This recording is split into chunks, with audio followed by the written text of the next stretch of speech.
Earlier today, President William Samoei Ruto, the CS of Foreign Affairs, that one is Alfred Mutua.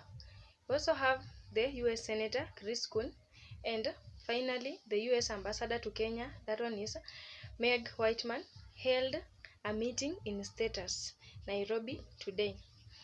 The four had their meeting and discussed widely according to what they had intended to discuss, but there were several statements that were being made in this meeting. According to Chris Coons, he appreciated Kenya as one of the most vibrant countries which is having democracy in the world. When you compare this statement with the statement that US Ambassador Meg Whiteman had made earlier while in Eldoret during the devolution conference, these statements have one thing in common, and they are meaning the same thing, because this is according to the observation of these foreigners who are with us here in Kenya. My good people, this meeting in the State House is happening immediately after the fierce attack that had been made by Raila Amolo Odinga and the entire Azimio leaders. The attack made against US Ambassador Meg Whiteman after she had commented about the state of democracy in Kenya and the fairness and the free nature of IEBC during the 2022 elections. This has led to exchange of words. It has been all over everywhere, whereby people are exchanging words according to their own opinions and understanding of what happened in the devolution conference.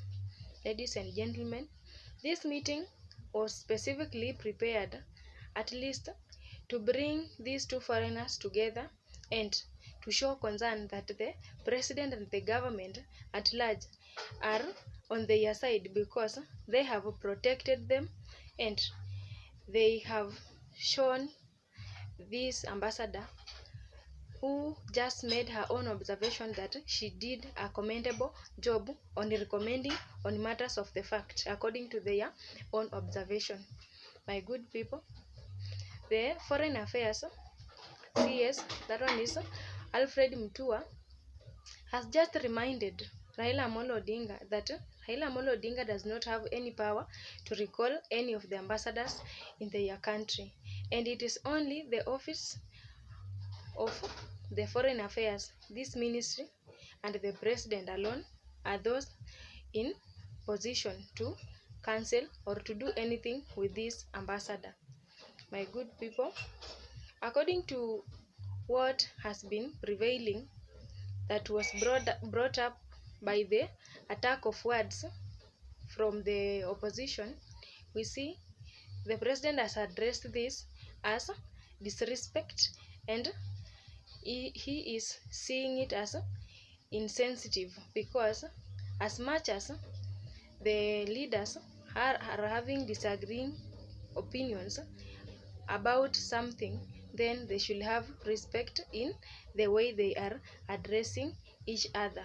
Ladies and gentlemen, I don't know what is your perception about this, but according to the president and Wilfred Mutua, it could not have been done that way, because as much as Raila Amolo Odinga deserves his respect, it is the same way he should accord this US ambassador her own respect. American ambassador said two statements of facts. She said the last election was the freest and the fairest in the history of Kenya, which is a statement of fact. She said Kenya is open for business, which is also a statement of fact. I mean, surely, let us have some decorum and respect ourselves as we demand respect from others. So I was just imagining between the people who are orchestrating destruction of property and sabotaging our economy, and those who are working with us to create investment opportunities and investment capital for the people of Kenya. Between those two, I was wondering who is actually rogue. I think it's for the people of Kenya to judge. Let me also say that going forth, I know there is limited scope in when you guys step out, there is limited scope on. As we have just heard, the President of Kenya is calling upon Raila Amolo Odinga to address other leaders, especially these foreigners, with a lot of respect, and he is in support of the statements that this ambassador outlined. The fact about the 2022 elections, that they were fair and free, President is really in support of that. Another one, he is in support of Kenya being a business or a trade environment, because Kenya and USA are having a mutual relationship whereby they are exchanging trades, and Kenya is providing a big market for USA, and also Kenya are exporting their own products to USA. And so the president is really accepting that statement as facts.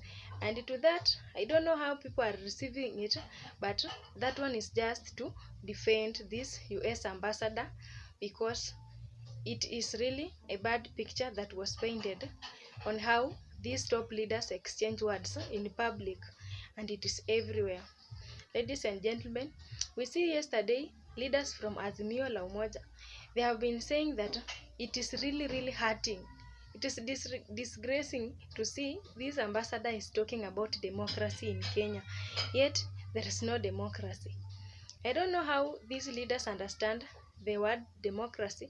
I think people should at least revisit the meaning of democracy and how democracy is being applied in our country, Kenya. We see democracy is originating from Greek words, that is demos meaning people and kratos meaning power. So it means democracy, it is the power vested in people. And in Kenya, democracy is widely practiced.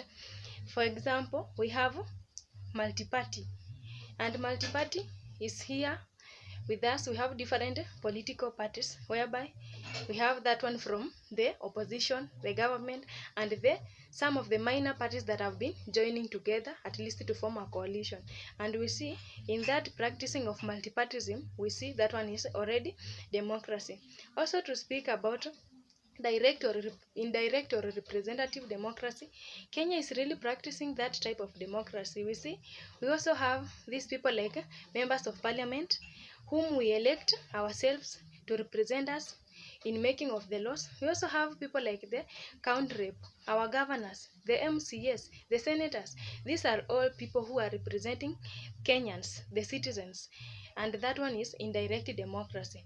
And when these leaders from Azimio are arguing, saying that there is no democracy in Kenya, they really leave us in question, because these leaders who are complaining, they include the senators, they include the MCS and the MPs. These MPs, senators, and the MCS were elected by their own people from the ground, at least to represent their wish and their will in the parliament and in the senate, wherever they will be in their offices. And how comes they are saying that there is no democracy that is prevailing in Kenya? Then it means these leaders being in their positions right now, it means it is not right, because there is no democracy on their side. Talking about the type of direct democracy that is being practiced in Kenya, this is whereby the citizens of Kenya have been given that power to go in the ballot box to elect their own president, who will be representing their own wish in the office. And that is what happened in the year 2022, whereby everybody went there and voted his or her own president, who will represent him or her in the as a law. We see there were so many candidates. We saw even president candidate who was like Wajakoya. We also had William Ruto. We also had Raila Amolo Odinga, and there were so many other candidates under the presidential seat. And it is not that these people got 0 votes. No, everybody voted for that one whom he or she believed he can represent them in a good way in the offices. And fortunately or unfortunately, not everybody won this seat, and that is where we have a problem. Ladies and gentlemen, does it mean that when Raila Amolo Odinga is not in the seat, that is seen as not that democracy is not prevailing in Kenya? Or let us say, for example, today we say the server are open and the president is not President William Samoei Ruto, it is Raila Amolo Odinga. Should he be satisfied that democracy is prevailing in Kenya?